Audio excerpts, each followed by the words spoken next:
കൊല്ലം കടയ്ക്കലിൽ 22കാരി കുളിമുറിയിൽ മരിച്ചു കിടന്ന സംഭവത്തിൽ ദുരൂഹതയുണ്ടെന്നുള്ള സംശയത്തിൽ പോലീസ് സയന്റിഫിക് ഉദ്യോഗസ്ഥരെയും വിരലടയാള വിദഗ്ധരെയും സ്ഥലത്തെത്തിച്ച തെളിവുകൾ ശേഖരിച്ചു.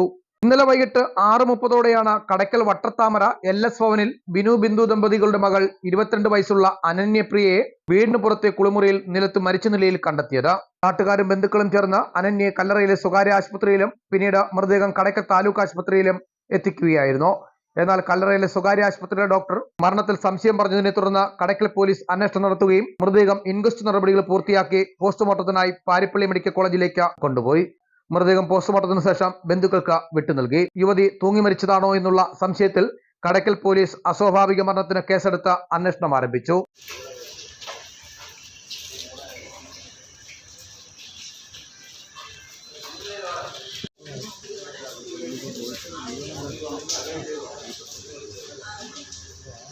നമ്മൾ അറിയുന്നത് അതല്ല ഇങ്ങനെ വീട്ടിൽ നിന്ന് പോകുന്ന സമയത്താണ് നമ്മൾ കാണുന്നത്. നമ്മൾ കണ്ട് അവരെ കൂടെ പോയി ചെല്ലുമ്പോഴത്തേക്ക് ബാത്റൂമിൽ കിടക്കുന്നതായിട്ട് കാണുന്നത്. അങ്ങനെ അയൽവക്കത്തുള്ളൊരു 3-4 പെണ്ണുങ്ങൾ നമ്മളെല്ലാം കൂടെ പോയി ബോഡി എടുത്ത് ഹാളിൽ കൊണ്ട് കിടത്തിയിട്ടാണ് 108 വിളിക്കുന്നത്.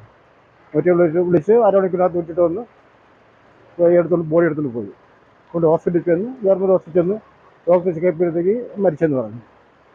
അങ്ങനെ പിന്നെ അവർ പറഞ്ഞ് വീട്ടുകാരെ വിളിക്കാൻ പറഞ്ഞു. അങ്ങനെ തള്ളെ വിളിച്ചുകൊണ്ട് പോയിരുന്നു.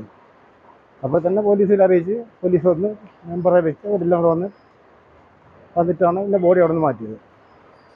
ഇത്രയും നമുക്ക് അറിയത്തില്ല. അപ്പോൾ ഡോക്ടർ പറഞ്ഞ് എന്തെങ്കിലും ദുരൂഹത ഉണ്ടെന്ന് പറയുന്നത് ഡോക്ടർ പറഞ്ഞു. അങ്ങനെയാണ് പോലീസിനെ വിളിപ്പിച്ചത്. കേരളത്തിന് മാനൂസ് കടയ്ക്കൽ.